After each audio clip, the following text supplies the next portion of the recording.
My name is Ethan Cole, and for nearly a decade, I thought I'd built the kind of family people write Christmas cards about. Blended, balanced, and bound by love. Turns out, what I built was a castle on quicksand. When I met Claire, she was a single mother of two, Ava, 14, and Mason, 11. I was 38 then, an architect with a small firm in Denver, the kind of man who spent more time with blueprints than people. Claire was warmth personified, kind, funny, and practical. She didn't need saving, or so she said, but she did need stability, and I was more than willing to offer that. Her kids were polite at first, cautious even. Mason followed me around when I came over, asking about my car, my tools, my job. Ava was quieter, glued to her phone, polite but distant. I understood. I wasn't trying to replace anyone. Their father, Ryan, had vanished years earlier, leaving nothing behind but unpaid bills and bad memories. Within a year, we married. I sold my downtown condo and bought a 4-bedroom house on the edge of the suburbs, the kind with a white fence, 2-car garage, and a yard big enough for a treehouse. It was supposed to be our fresh start. At first, it was everything I dreamed of. Sunday pancakes, movie nights, birthday parties with balloons and laughter echoing through the hall. Claire took over decorating. I handled repairs and bills. For a while, I believed this was the life I'd always wanted. Not just success on paper, but a home. Then the small cracks started to show. It started small. Ava stopped saying thank you when I'd drive her across town for art classes. Mason began talking back, not in the playful, testing way kids sometimes do, but with this quiet defiance that carried Claire's silence behind it. At first, I brushed it off. I told myself they were just growing up. Teenagers go through moods. It would pass. But moods don't rewrite people, patterns do. By year 3, the warmth I'd built my life around began to chill. Dinners grew quieter. Mason barely looked up from his phone. Ava would roll her eyes at everything I said. Claire would glance between us with that tired expression, as if my expectations were the problem. I remember one night vividly. It was raining hard, the gutters overflowing outside. I was fixing a broken cabinet hinge in the kitchen when I overheard Ava talking on the phone to a friend. She laughed and said, "Oh, Ethan, he just pays for stuff. He's not really like family." It was the way she said it. Flat, casual, not cruel, just certain. And that certainty burned deeper than any insult could. I asked Claire about it later that night. She sighed, brushing it off like dust. "Ethan, she's 16. She doesn't mean anything by it. She's just what?" I interrupted. "She's a teenager. She doesn't understand what you've done for us yet." "Then when will she?" I asked quietly. Claire didn't answer. From that point on, I began to notice every small detail I used to ignore.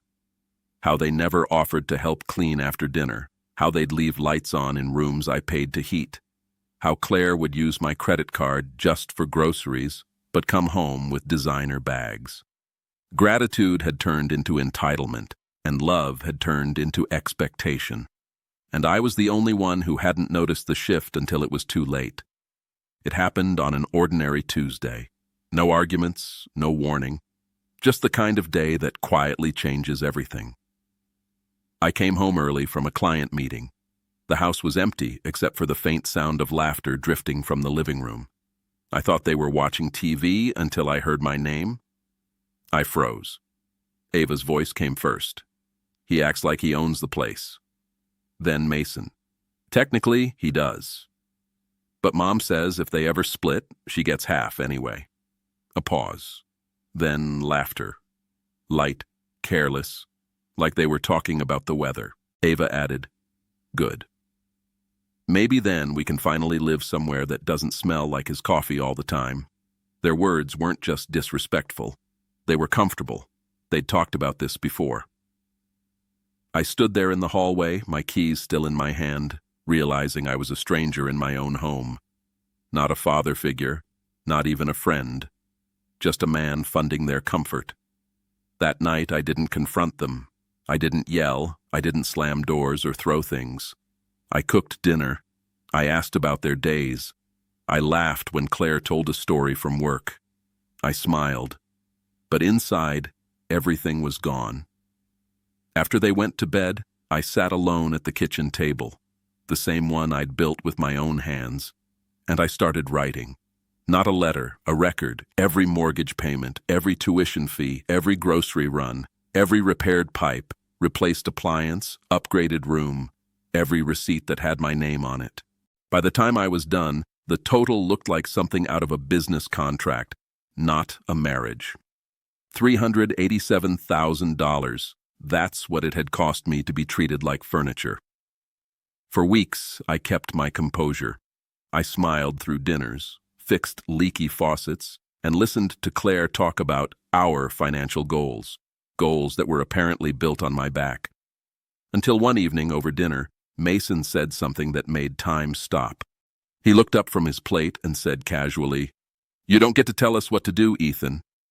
You're not our dad. You're just the guy who lives here." Ava laughed. Claire didn't correct him. I nodded slowly, my face calm. "You're right," I said. Maybe it's time I remembered that.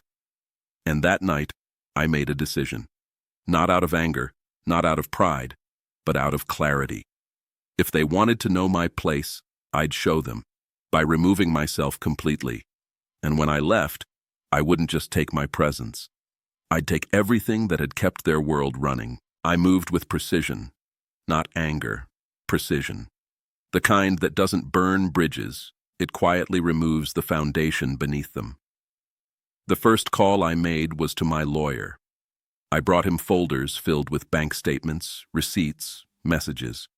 7 years of proof that I'd funded a family that saw me as replaceable. He didn't speak much, just nodded. "We'll freeze the joint accounts," he said. "Reverse co-ownership on the house. You've got a paper trail strong enough to hold up anywhere."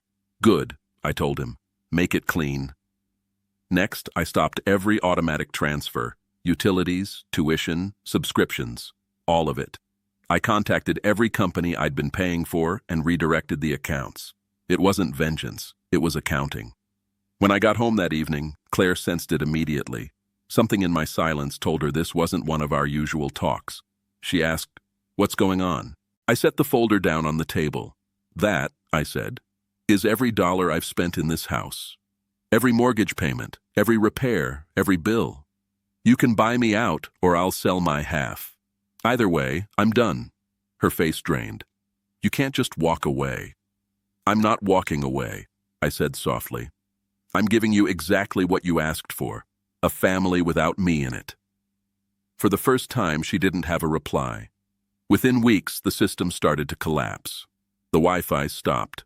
The dance classes were canceled, insurance lapsed, and one by one they realized how much of their comfort had been built on my quiet labor. Caleb cracked first. "This is insane," he said over the phone. "We didn't mean it like that." "You meant every word," I replied. "You told me to know my place." So I found it somewhere else. Even their apologies were transactional. Sorry didn't mean remorse. It meant we missed the convenience. 2 weeks later, I moved into a small apartment across town, peaceful, modest, and mine. Claire couldn't afford the house alone. She sold it and moved in with her sister. Darren, the biological father, disappeared the moment bills showed up. The world has a cruel but elegant symmetry sometimes. 6 months later, I wasn't richer in money, but I was wealthy in peace. I met someone new, Hannah, a nurse, calm, grounded, kind. She didn't need saving, and she didn't measure love in invoices. Sometimes I'd run into Claire at the grocery store. She looked older, smaller. We'd nod politely, strangers with shared ghosts. The kids reached out too, letters, messages. Caleb said he hadn't realized how much I'd done. Nora wrote that she'd taken me for granted. Liam drew a picture of our old backyard with "I'm sorry" written in shaky pencil. I read every one of them, then put them away, because none of them said the one truth that mattered. I was wrong. I wasn't waiting for them to fix anything anymore. That wasn't my job. My only job was to keep living free. When I sit on my porch now, drinking coffee that no one mocks, I sometimes think about that night they told me to know my place. And I smile, because I did. My place was never in a house built on resentment. It was in peace, mine and only mine. You can't buy respect. You can't love someone into valuing you. Sometimes the most loving thing you can do is walk away.